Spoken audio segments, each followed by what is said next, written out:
विश्व के कोने कोने में YouTube के माध्यम से हमसे गुरु मंत्र लेकर वैदिक परंपरा में आगे बढ़ने वाले मेरे प्रिय शिष्यों, सज्जन और सन्नारी, चलिए आज बताता हूँ आदि अनादि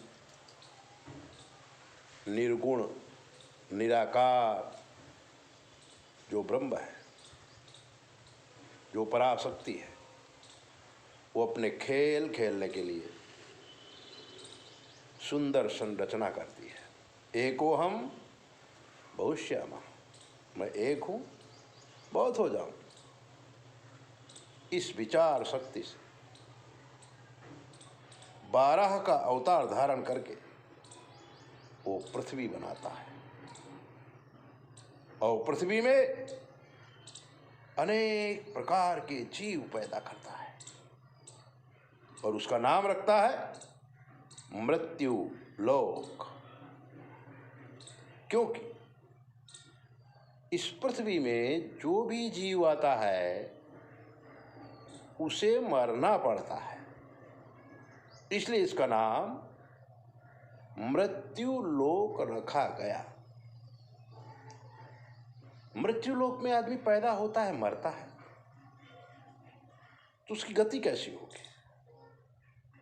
तो उस गति को चलाने के लिए वो पराशक्ति ने 3 प्रकार के कर्म बनाए, क्रियमाण कर्म, संचित कर्म और प्रारब्ध कर्म।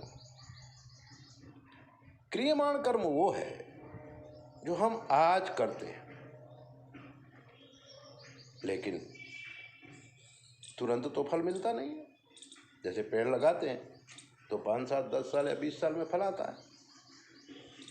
तो जो कर्म का फल जमा रहता है उसको संचित कर्म कहते हैं। आपने सुना होगा कई लोग कहते हैं कि हमारा भाग्य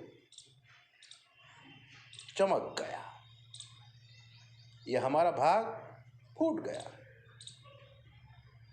जो फल पक के फल देने को तैयार हो जाए, जो कर्म आपका पक जाए और फल देने को तैयार हो जाए, उसको कहते हैं प्रारब्ध कर्म। तो कर्म कितने प्रकार के हो गए? 3 प्रकार के। कौन कौन से? पहला क्रियमाण कर्म, दूसरा संचित कर्म, तीसरा प्रारब्ध कर्म।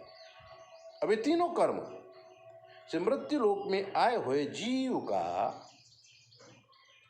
विस्तार होता है, सर्जन होता है और विसर्जन होता है। इसमें खास करके अपने सत्कर्मों से जो मानव योनि प्राप्त किया है, वो आत्मा, वो जीवात्मा तीनों कर्मों को बहुत अच्छी तरह से भोगता है, क्योंकि भगवान उसके साथ उसे बुद्धि भी देते हैं। लेकिन बुद्धि देने के साथ, इस सृष्टि की रचना करने के साथ देव कोटि और राक्षस कोटि के व्यक्ति भी बनाए गए। छल, कपट, माया, दंभ, चोरी आदि राक्षसी वृत्ति में आते हैं। सत्कर्म, शांति, नियमों का पालन, दया भाव, ये सब देव कोटि में आते हैं। तो कुछ कर्म तो व्यक्ति देव कोटि के करता है और कुछ कर्म व्यक्ति राक्षस कोटि के करता है। राक्षस कोटि के कर्म करने से व्यक्ति को पाप होता है और उस पाप का फल उसे बहुत ही गंदी तरह से भोगना पड़ता है। सत्कर्मों का फल बहुत ही अच्छा होता है और उससे प्रगति होती है। जैसे कि एक पढ़ने वाला बच्चा अगर अच्छी पढ़ाई पढ़ेगा तो अगली क्लास में चला जाएगा, लेकिन अगर वो पढ़ाई अच्छी तरह से नहीं करेगा तो जहाँ है वहीं रहेगा और कभी कभी तो पढ़ाई भी बंद हो जाती है। इसलिए इस मृत्यु लोक में जो मानव शरीर मिला वो साधनों का धाम मिला। साधन धाम मोक्ष कर द्वारा, जो न पाई परलोक सिधारा। साधनों का धाम मिला, मोक्ष का दरवाजा मिला। अब इसमें हम सत्कर्म करें तो हम BA LLB यानी कि एक के बाद एक जीवात्मा की प्रगति होती जाएगी, ऊर्ध्वगति होगी। ऊर्ध्वमूलम् अधःशाखा, हमारी गति क्या होगी? आगे बढ़ेगी, हम ऊंचे हो जाएंगे।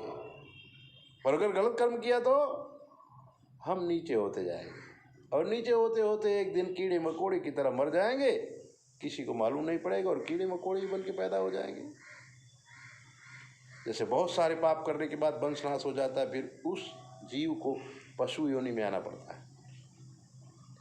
और जब परमात्मा कृपा करता है, हमारे सत्कर्म इकट्ठा होते, तब फिर मनुष्य योनि मिलती है। बड़े भाग मानुष तन पावा, सुर दुर्लभ सद ग्रंथ ही गावा। जब बहुत अनेक जन्म के पुण्य थोड़ा थोड़ा इकट्ठा होते हैं तो मानव शरीर मिलता है, और मानव शरीर में 3 कर्म मिलते हैं। ऐसी सृष्टि की रचना परमात्मा ने बहुत सोच समझ के की है। कभी कभी हमें लगता है कि परमात्मा ने यहाँ भूल की है। परमात्मा कभी भी भूल नहीं करता है, वो जो कुछ भी करता है सोच समझ के करता है, उसका रिजल्ट बहुत अच्छा होता है। ऐसे ही बातें जानने के लिए चैनल सब्सक्राइब करो, लाइक करो, और अगर आपके मन में कोई शंका है तो 9825200108 पर फोन करके कुछ भी पूछ लीजिए। जय भोले, अपना ध्यान रखो।